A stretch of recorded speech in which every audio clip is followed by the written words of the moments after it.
Dear friends, you are welcome to Tamsil Media Platform, where we trust the Lord to use this medium by the leading of His Holy Spirit to execute part of His eternal plans in the world at this end time, and to bring to pass His eternal purpose for His own good pleasure alone, and to the glory, honor, and praise of His holy name. Today on this platform, we are trusting the Lord to continue the discussion of the topic titled Understanding the Antichrist. That is, knowing the true identity of the Antichrist, which is otherwise known in Islam as the Al-Dajjal, and in Christendom as the man of sin, the lawless one, the son of perdition, and so on and so forth. And by the special grace of God today, we hope the Lord will use this medium to continue the discussions on episode 6 of the topic, which centers on why the Antichrist cannot retain the Holy Spirit. That is, why the Antichrist cannot have the perpetual and the endless indwelling of the knowledge of only the Lord God Almighty alone in itself. And particularly today, we are believing the Lord to use some Bible and Quran extracts to further explain, confirm, and prove to the world that the term Christ is the codified spiritual title name for the heart of flesh in the scriptures, while the term Antichrist is equally the codified spiritual title name for the heart of stone in the scriptures.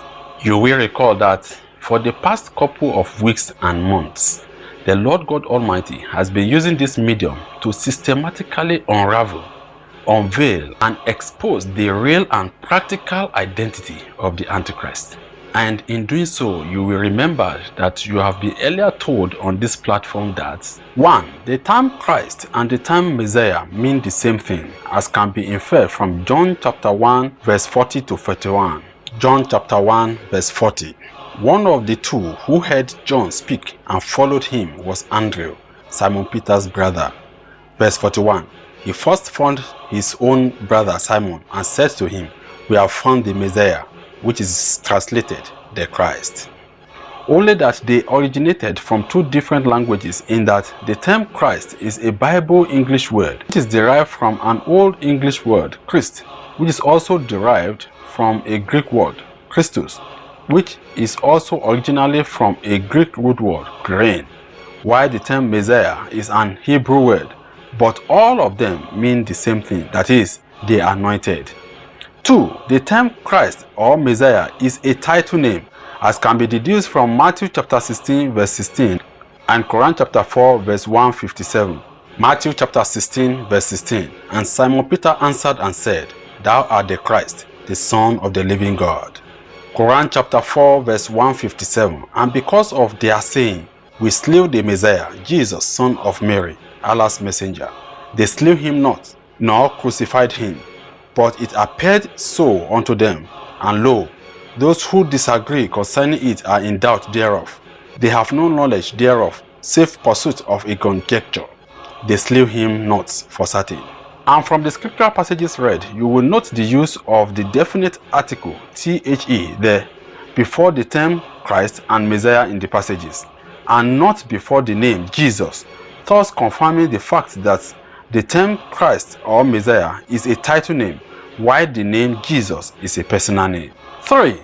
Jesus, the son of Virgin Mary, is the first human being, or the first son of man, or the first mankind to be given that title name, the Christ or Messiah, as can be seen in Matthew chapter 1 verse 1 and Quran chapter 3 verse 45. Matthew chapter 1 verse 1. This is the family history of Jesus, the Messiah. He came from the family of David, who was from the family of Abraham. Quran chapter 3 verse 45. And remember when the angels said, "O Mary, lo, Allah giveth thee glad tidings of a word from him, whose name is the Messiah, Jesus, son of Mary, illustrious in the world and the hereafter, and one of those brought near unto Allah." 4. Jesus the Christ was rightly given that title name, Christ, because he is anointed with the Holy Spirit of God, according to the scriptures, particularly in Isaiah chapter 42 verse 1, Luke chapter 4 verse 18, Acts chapter 10 verse 38, and Quran chapter 2 verse 87. Isaiah chapter 42 verse 1. "Behold my servant whom I uphold, my chosen one in whom my soul delights. I have put my spirit upon him. He will bring forth justice to the nations."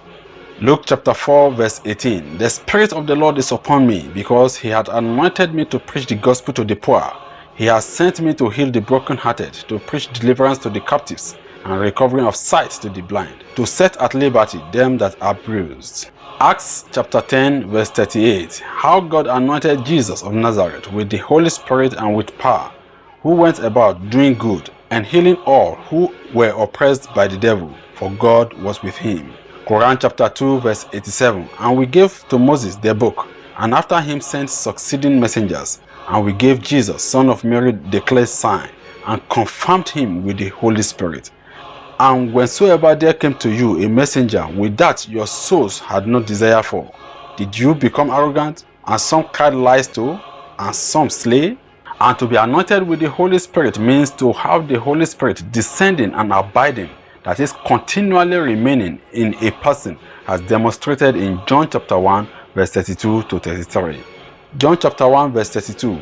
John gave further evidence, saying, I have seen the Spirit descending as a dove out of heaven, and it dwelt on him, never to depart. Verse 33. And I did not know him, but he who sent me to baptize in with water said to me, upon him whom you shall see the Spirit descend and remain, that one is he who baptizes with the Holy Spirit.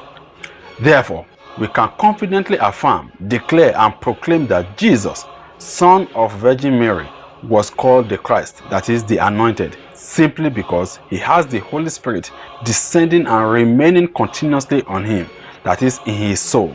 Since we all know that the Holy Spirit is an invisible, that is, non-physical being, that cannot be seen physically on the body of a man, but only stays inside of a man, in line with 1 Corinthians chapter 6 verse 19 and 2 Timothy chapter 1 verse 14. 1 Corinthians chapter 6 verse 19. Or do you not know that your body is the temple of the Holy Spirit who is in you, whom you have from God, and you are not your own?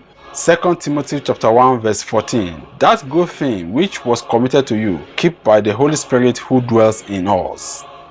5. Using the available knowledge and scientific information about the workings, components, and functions of the blood and the heart in the human body, you were made to understand that the physical blood in the human body can be likened to the Holy Spirit of God, and the physical heart can also be likened to the soul. And specifically in the last broadcast, you were informed of the similarities and the differences between what is termed the heart of flesh in Ezekiel chapter 11 verse 19. Ezekiel chapter 11 verse 19. Then I will give them one heart, and I will put a new spirit within them, and take the stony heart out of their flesh, and give them a heart of flesh. And what is termed the heart of stone in Ezekiel chapter 36 verse 26 and Quran chapter 2 verse 74. Ezekiel chapter 36 verse 26. I will give you a new heart and put a new spirit within you. I will take the heart of stone out of your flesh and give you a heart of flesh. Quran chapter 2 verse 74. Then your hearts became hardened thereafter and are like stones, or even yet harder. For there are stones from which rivers come gushing, and other splits, so that water issues from them, and other crash down in the fear of God. And God is not heedless of the things you do. In fact, it was revealed to you that the heart of flesh and the heart of stone are similar in that A. Both the heart of flesh and the heart of stone can receive the Holy Spirit into themselves. B. Both the heart of flesh and the heart of stone can have or retain the Holy Spirit in themselves in the first instance. Therefore, both the heart of flesh and the heart of stone can each be called a living soul in the first instance. That is, a soul which has the life of God, which is the Holy Spirit in it. But it was also noted that the heart of flesh and the heart of stone are also different from each other, in that A. Only the heart of flesh can perpetually have or retain the Holy Spirit in itself, meaning that only the heart of flesh can perpetually or continuously remain a living soul, while the heart of stone can only have or retain the Holy Spirit in itself for just a short period of time, after which it will lose the Holy Spirit that is in it, meaning that the heart of stone cannot perpetually remain a living soul, and as such, it can best be described as a temporarily living soul. B. Only the heart of flesh can give or issue out the Holy Spirit from itself, meaning that only the heart of flesh can be called a life-giving soul. while the heart of stone cannot give or issue out the Holy Spirit from itself, and as such, it cannot be described as a life-giving soul.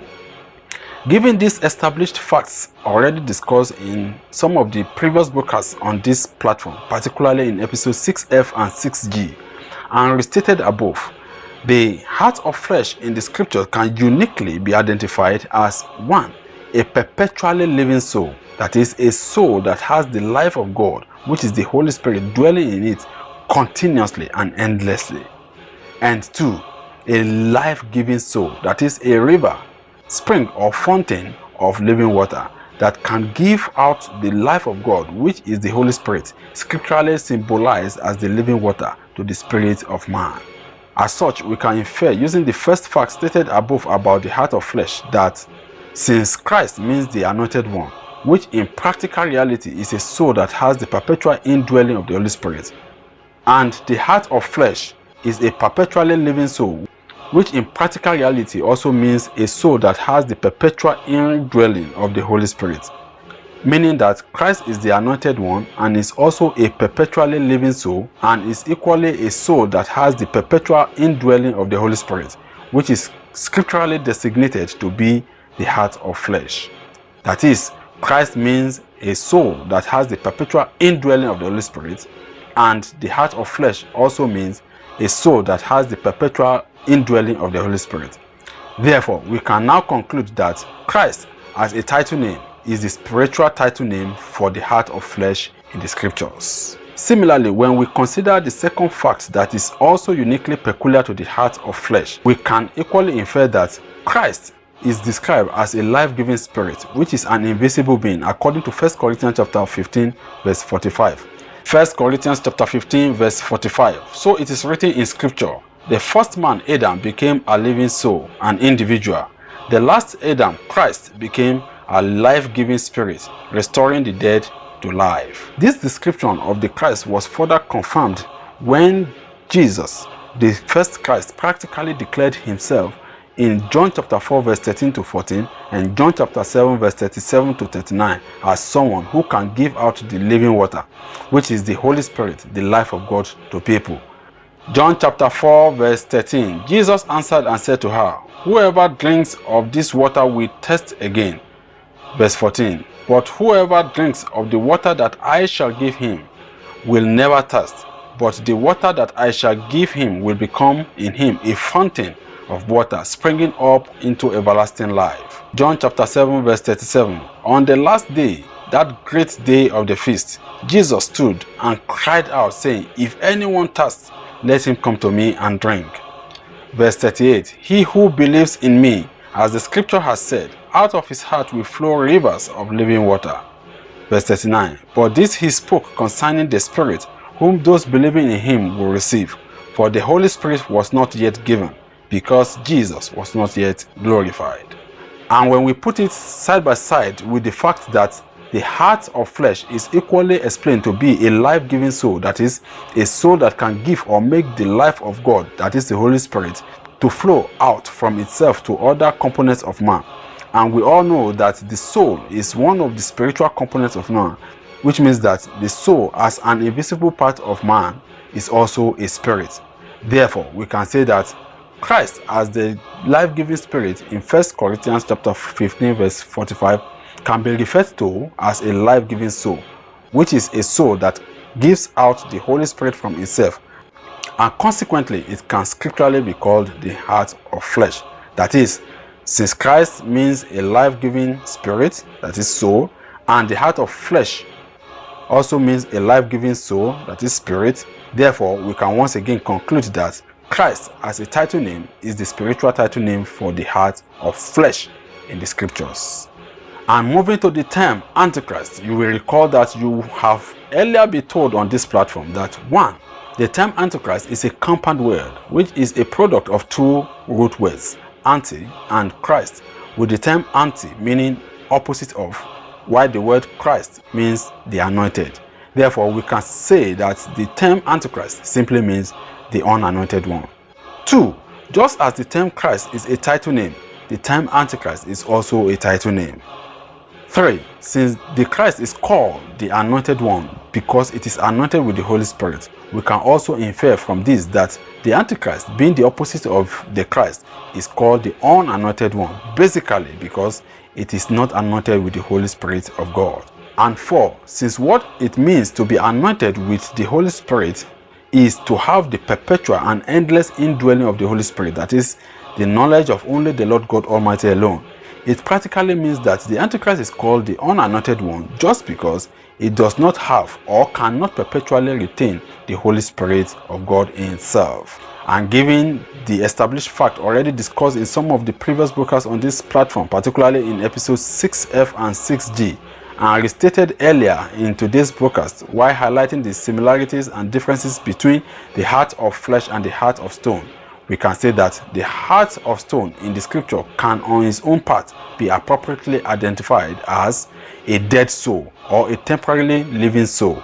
That is, a soul that either does not have the life of God, that is the Holy Spirit in it, or can only temporarily and intermittently have the Holy Spirit in itself just for a short period of time. Therefore, we can infer using these above stated facts that since the Antichrist means the unanointed one, which in practical reality is a soul that cannot have the perpetual indwelling of the Holy Spirit, and the heart of stone is equally a dead soul or a temporarily living soul, which in practical reality also means a soul that cannot have the perpetual indwelling of the Holy Spirit, then we can say that the Antichrist is the unanointed one, that is a short-term living soul, which is a soul that cannot have the perpetual indwelling of the Holy Spirit and can scripturally be labeled as the heart of stone.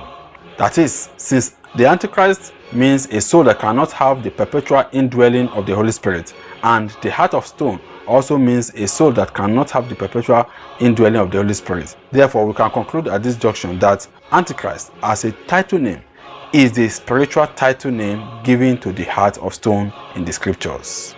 Wow, we give all praises, all glory, and all responsibility to the Lord God Almighty alone. For so it has pleased him at this time to make available to the world these new insights on the Antichrist, and by extension on the Christ too, such that the world can now understand that the terms the Christ and the Antichrist are not referring to physical human beings, but rather they are the spiritual title name for the scriptural heart of flesh and the scriptural heart of stone, respectively.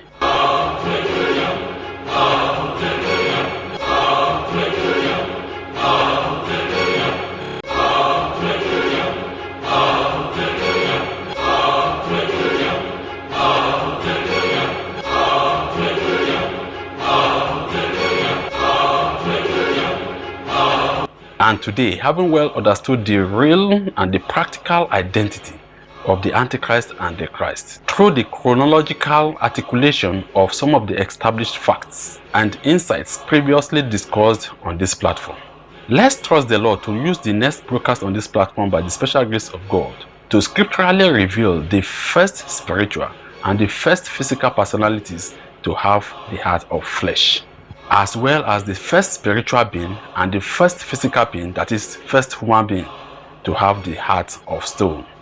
This, we believe, will be the part I of this episode 6 of the topic by the special grace of God.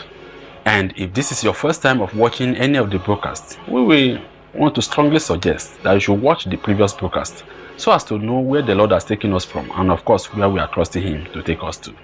It is on this note that we are drawing the curtains on today's broadcast, and once again we want to give all glory, all honor, all responsibilities, all insight, all kingdom, all fear, all adoration, and all things to the Lord God Almighty, He who was, and who is to come, even as we join the innumerable company of the heavenly host to sing unto Him, Hallelujah, for the Lord our God, the omnipotent, reigns. And guess what? He lives and reigns forever and ever. Amen.